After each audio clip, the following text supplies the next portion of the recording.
Across the ancient world, civilizations separated by oceans, languages, and millennia made the same decision. When they wanted something remembered, they built it in stone. This choice was not accidental. It was deliberate, costly, and deeply symbolic. Stone is difficult. It resists shaping. It demands planning, coordination, and long-term commitment. Unlike wood or mud, it does not forgive mistakes easily. To choose stone was to choose endurance over convenience. Ancient societies understood impermanence better than we do.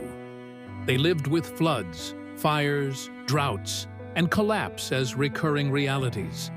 Entire settlements could vanish within a generation. Knowledge could be lost in a single catastrophe. Memory was fragile.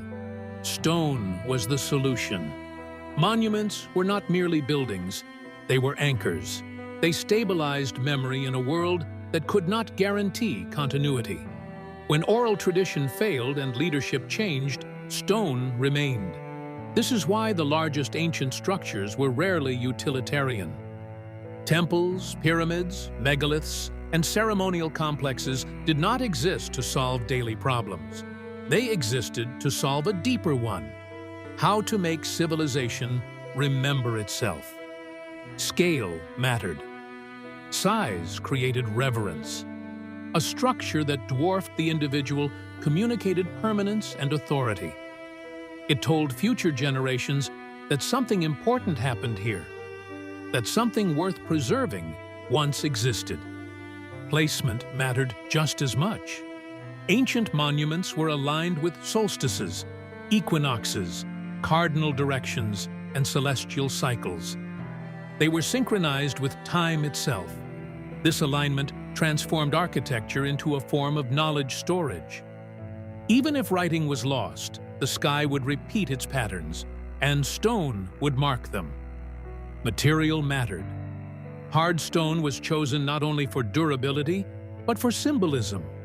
Stone represented stability, order, and resistance to chaos.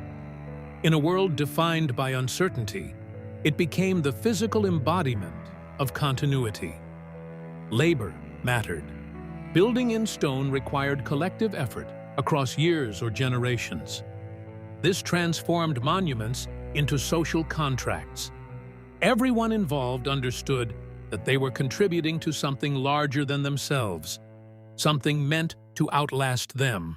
Monuments also structured power, a civilization that could organize labor, resources, and knowledge on such a scale demonstrated legitimacy.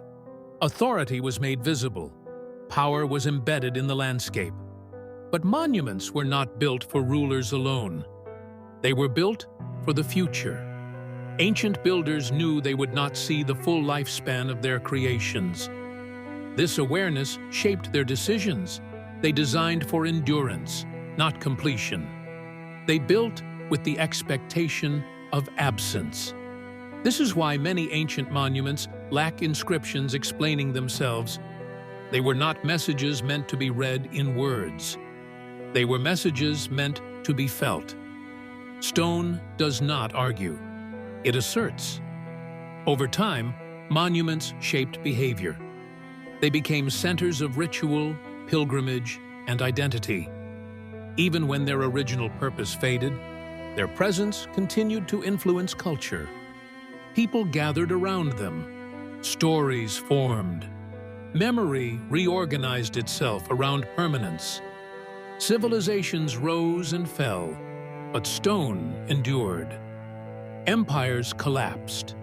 Languages vanished. Beliefs transformed. Yet monuments remained, silently shaping what could be remembered. What survives becomes history. This is why our understanding of the ancient world is inseparable from stone. What we know is not everything that existed. It is what was built to last. Ancient civilizations understood this truth long before we did. They did not build monuments to impress their contemporaries. They built them to speak across time. Stone was their voice. Subscribe to this channel for more. Don't forget to ring the notification bell so you never miss a story lost to time.